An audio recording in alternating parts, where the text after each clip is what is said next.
प्यारे बच्चों, अनिल शर्मा संस्कृत क्लासेज में आज हम आपके लिए कक्षा 7वीं का चतुर्थ पाठ हास्य बाल कवि सम्मेलनम, जो कि रुचिरा भाग 2 से लिया गया है, ये आज पढ़ेंगे। हम आपके सामने प्रस्तुत करने जा रहे हैं, तो आप हमारे साथ इस पाठ को पढ़िए। चतुर्थ पाठ है हास्य बाल कवि सम्मेलनम। ये पाठ 4 हास्य कवि बालक हैं जो उनके ऊपर आधारित है, अपनी अपनी हास्य कविता सुनाते हैं और सभी का मनोरंजन करते हैं। आइए इस पाठ को पढ़ते हैं। तो प्यारे बच्चों, आपने इस वीडियो को पूरा अंत तक देखना है और शेयर करना है, लाइक करना है और सब्सक्राइब करना है, ताकि और बच्चों को भी ये काम आ सके और बच्चे भी इसका लाभ उठा सकें। और सब्सक्राइब ज़रूर कीजिए ताकि आने वाली दूसरी वीडियो भी आपको समय पर उपलब्ध हो सके। तो आइए शुरू करते हैं। विविधा वेशभूषाधारिणः चत्वारः बालकवयः मंचस्य उपरि उपविष्टाः सन्ति। विविधा वेशभूषाधारिणः, अलग अलग प्रकार की, विविध प्रकार की वेशभूषा होती है कपड़े आदि धारण करना। अलग अलग प्रकार की वेशभूषा को धारण किए हुए, अलग अलग प्रकार के कपड़ों को डाले हुए, धारण किए हुए, चत्वारा बालकवयः, 4 बालक, मंचस्य उपरि उपविष्टा सन्ति, मंचस्य उपरि, मंच के ऊपर, स्टेज के ऊपर, उपविष्टा सन्ति, बैठे हुए हैं। अद्य श्रोतारः हास्य कविता श्रवणाय उत्सुकाः सन्ति, कोलाहलं च कुर्वन्ति। अधः नीचे, श्रोतारः जो श्रोतागण हैं, जो सुनने वाले हैं, हास्य कविता श्रवणाय हास्य कविता को सुनने के लिए उत्सुकाः सन्ति उत्सुक हैं, च और कोलाहलम कुर्वन्ति और शोर कर रहे हैं, कोलाहल कर रहे हैं। तो नीचे जो है सुनने के लिए जो श्रोतागण है वो हास्य कविता को सुनने के लिए उत्सुका सन्ति उत्सुक हैं, और कोलाहलम च कुर्वन्ति और कोलाहल यानी कि शोर कर रहे हैं। मंच संचालकः, अब जो मंच संचालक है वो कौन है? देखिए यहाँ पे, जैसे इसमें चित्र में खड़ा है, यहाँ पे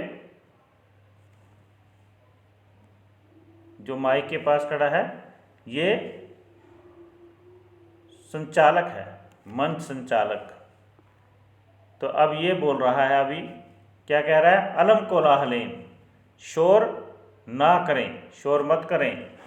अद्य परमहर्षस्य अवसरः यत् अस्मिन् कवि सम्मेलने काव्यहन्तारः कालयापकाश्च भारतस्य हास्य कवि धुरन्धरः समागताः सन्ति।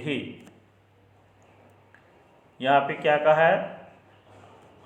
अद्य परमहर्षस्य अवसरः, आज परमहर्षस्य बहुत ही खुशी का अवसर है, यत् कि अस्मिन् कवि सम्मेलने के हमारे इस कवि सम्मेलन में काव्यहन्तारः काव्य का नाश करने वाले, काव्य का नष्ट करने वाले, कालयापकाश्च और समय को बर्बाद करने वाले, कालयापकाश्च समय को बर्बाद करने वाले, भारतस्य हास्य कवि धुरंधरा, भारतस्य भारत के धुरंधर हास्य कवि, भारत के जो धुरंधर हैं अर्थात पहुँचे हुए हास्य कवि, समागता सन्ति आए हुए, सन्ति का अर्थ हैं। तो अस्मिन् कवि सम्मेलने, इस कवि सम्मेलन में, काव्यहन्तारः काव्य का नाश करने वाले, कालयापकाश्च समय को बर्बाद करने वाले, भारत के धुरंधर हास्य कवि समागता सन्ति आए हुए हैं। एहि करतल ध्वनिना वयम एतेषां स्वागतं कुर्मः। एहि आओ करतल ध्वनिनः। करतल ध्वनि होती है तालियां। तालियों से वयम हम लोग एतेषां स्वागतम कुर्मः इन सब का स्वागत करते हैं। आओ तालियां बजाकर इन सब का स्वागत करते हैं। अब इनमें से जो चारों कवि हैं उनमें से पहला है गजाधरा। गजाधर आता है मंच पर और वो अपनी कविता सुनाने के लिए। तो आइए क्या देखते हैं क्या कहता है। सर्वेभ्यो आरसिकेभ्यो नमो नमः। सर्वेभ्यो सभी, आरसिकेभ्यो आरसिक जो इनमें रस नहीं है अर्थात जो नीरस लोग हैं उनके लिए कहा है। सभी नीरस लोगों को नमो नमः नमस्कार है। सभी नीरस लोगों को नमस्कार है। प्रथमम तावद अहम आधुनिक वैद्यम। प्रथमम पहले, अब अहम मैं जो है आधुनिक वैद्यम आधुनिक वैद्य को उद्देश्य स्वकीयम काव्यम श्राव्यामि। उद्देश्य करके अर्थात पहले मैं जो आधुनिक कवि है उसको टारगेट करके स्वकीयम काव्यम श्राव्यामि अपने काव्य को सुनाता हूँ। वैद्य किसको कहा है? डॉक्टर को। तो डॉक्टर क्या होते हैं ये उसने बताया है अपने काव्य में। वैद्य राजा नमस्तुभ्यम यमराज सहोदरा यमस्तु हरति प्राणान वैद्य प्राणान धनानि च। तो क्या कहा है? वैद्यराज। यहाँ पर देखिए संबोधक वाचक चिन्ह लगा हुआ है इसके साथ। तो जिसके साथ संबोधक वाचक चिन्ह लगा होता है उसको संबोधित करके बात कही जाती है, श्लोक में भी और गद्य में भी। तो वैद्यराज, हे वैद्यराज, नमस्तुभ्यम नमस्कार है तुम्हें। यमराज सहोदरा, यमराज सहोदरा, सहोदर होता है सगा भाई। तो कौन है? यमराज। यमराज के सहोदर, यमराज के सगे भाई, नमस्तुभ्यम तुम्हें नमस्कार है। हे वैद्यराज, यमराज के सगे भाई, नमस्तुभ्यम तुम्हें नमस्कार है। अब उसने सगा भाई क्यों कहा? यमस्तु हरति प्राणान। यमस्तु यम तो हरति प्राणान, प्राणान प्राणों को हरति हरता है। यमराज तो प्राणों को हरता है। वैद्य प्राणान धनानि च, वैद्य प्राणों को और धन को दोनों को हरता है। तो क्या कहा? हे वैद्यराज, नमस्तुभ्यम यमराज सहोदरः, हे यमराज के सगे भाई, नमस्तुभ्यम तुम्हें नमस्कार है। यमस्तु हरति प्राणान, यमराज तो प्राणों को हरता है। वैद्य प्राणान च धनानि, और वैद्य जो है वो प्राणों को और धन को दोनों को ही हरता है। सर्वे उच्चे हसन्ति, सभी जोर से हंसते हैं। जो नीचे बैठे श्रोतागण हैं वो सभी जोर से हंसते हैं। अब दूसरा आता है, दूसरे कवि का क्या नाम है? कालांतक। तो कालांतक कहा, कालांतक कहता है, अरे वैद्यस्तु सर्वत्र परंतु नैते मादृशः कुशला जनसंख्या निवारणे। अरे यहाँ पे भी संबोधक वाचक चिन्ह है अरे। वो कहता है अरे वैद्यस्तु सर्वत्र, वैद्य तो सभी जगह है, सर्वत्र है, हर जगह है। परंतु नैते मादृशा, परंतु मेरे जैसा, परंतु नैते मादृशा, परंतु वे मेरे जैसे कुशल जनसंख्या निवारणे, जनसंख्या को अर्थात जो जनसंख्या है उसका निवारण करने वाले मेरे जैसे न मतलब नहीं है। ठीक है, परंतु वे जो है मेरे जैसे जनसंख्या निवारण में मेरे जैसे कुशल नहीं है। मम अपि काव्यम इदम शृण्वन्तु भवन्तः, मम अपि काव्यम इदम, मेरा भी, इदम काव्यम यह काव्य, भवन्तः शृण्वन्तु आप लोग सुने। उसने क्या कहा? भी मेरा भी यह काव्य आप लोग सुने। चिंताम प्रज्वलिताम दृष्ट्वा वैद्यो विस्मयम् आगतः, न अहम गतो न मे भ्राता कस्य इदम हस्तलाघवम्। अब क्या कहा उसने? चिंताम प्रज्वलिताम दृष्ट्वा, प्रज्वलिता चिता, प्रज्वलिताम चिताम दृष्ट्वा, प्रज्वलिता जलती हुई, चिताम चिता क्या होती है, जिसमें मनुष्य को मरने के बाद जलाया जाता है, चिता।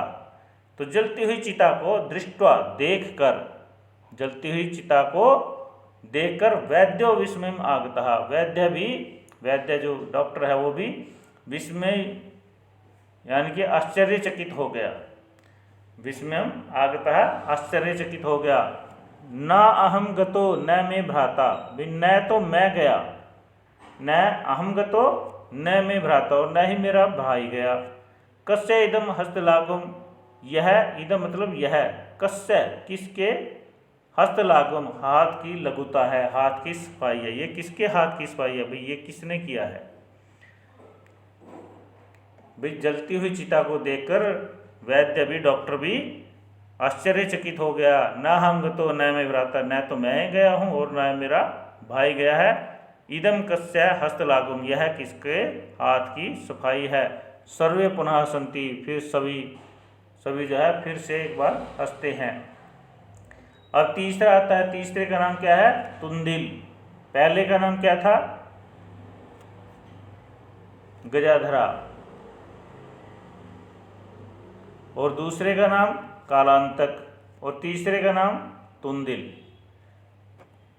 तो तुंदिल जो है, तुंदिलहा, तुंदिल कहता है तुंदस्य उपरि हस्तम आवर्त्यन, तुंदस्य, तुंदस्य कहते हैं तोंद को, तोंद यानी कि जो पेट मोटा हो जाता है उसको तोंद कहते हैं। तुंदस्य उपरि, अपनी तोंद के ऊपर, हस्तम आवर्त्यन, हाथ को फेरते हुए, अपनी पेट के ऊपर, अपने मोटे पेट के ऊपर हाथ को फेरते हुए। तुंदिलो अहम भो, अरे अहम मैं तुंदिल हूँ, अरे मैं तुंदिल हूँ। ममापि इदम काव्यम श्रूयताम जीवने धार्यताम च, ममापि मेरा भी, इदम काव्यम यह काव्य, श्रूयताम सुनो, जीवने धार्यताम च और जीवन में धारण करो। मेरा भी यह काव्य सुनो और इसे जीवन में धारण करो।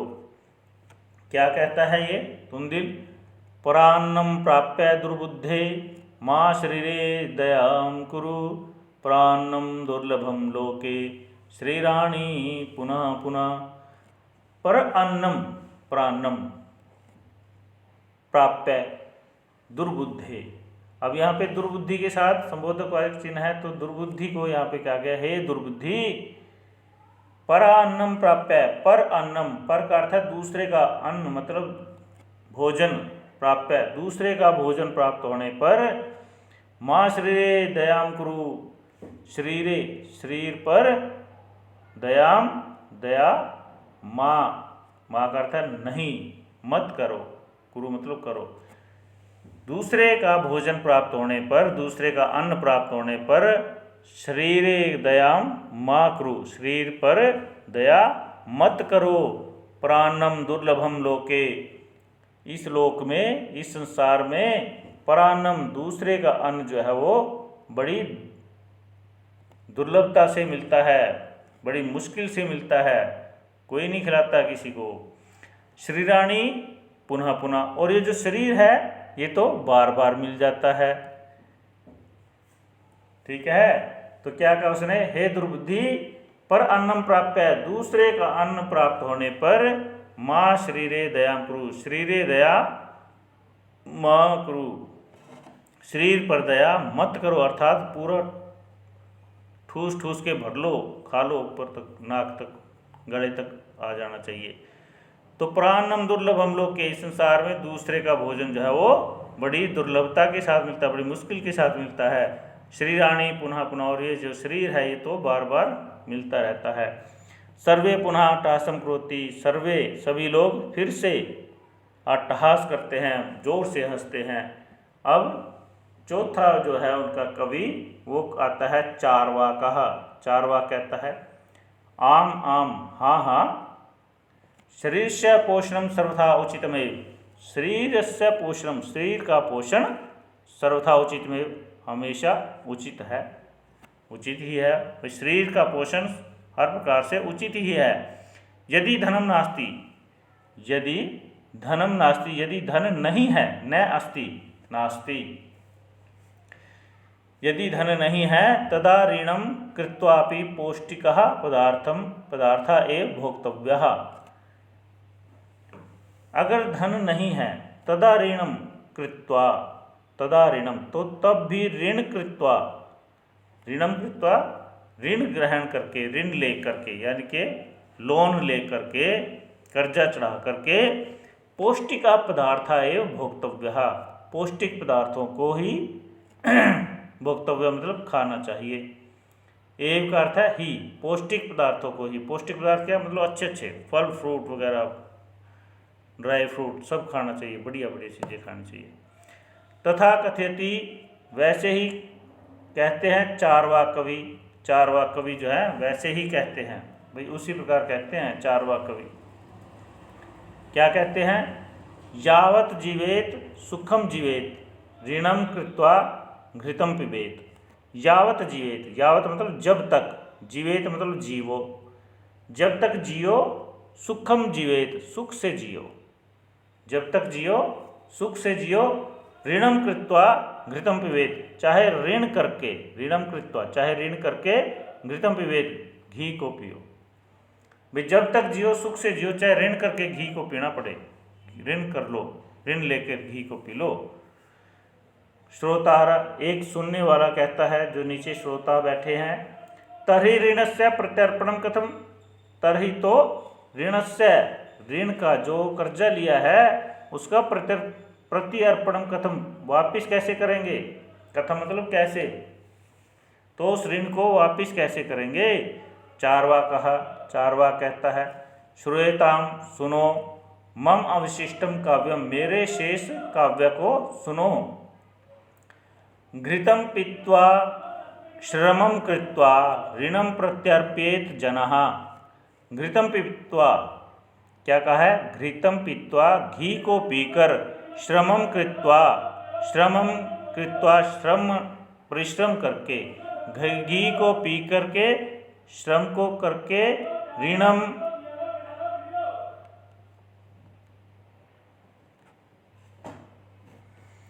क्या है? घृतम पीत्वा, घी को पी करके, श्रमम कृत्वा परिश्रम करके, ऋणम प्रति अर्पेत जनः, ऋणम ऋण जो है वो अर्पित कर देना चाहिए, जना मतलब उस व्यक्ति को जिससे हमने लिया है।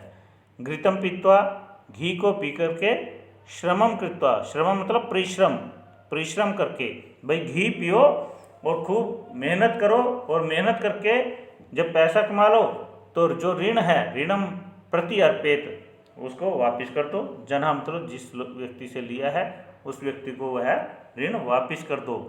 काव्य पाठ श्रवणेन उत्प्रेरितः एकः बालको अपि आशु कविताम रचेति।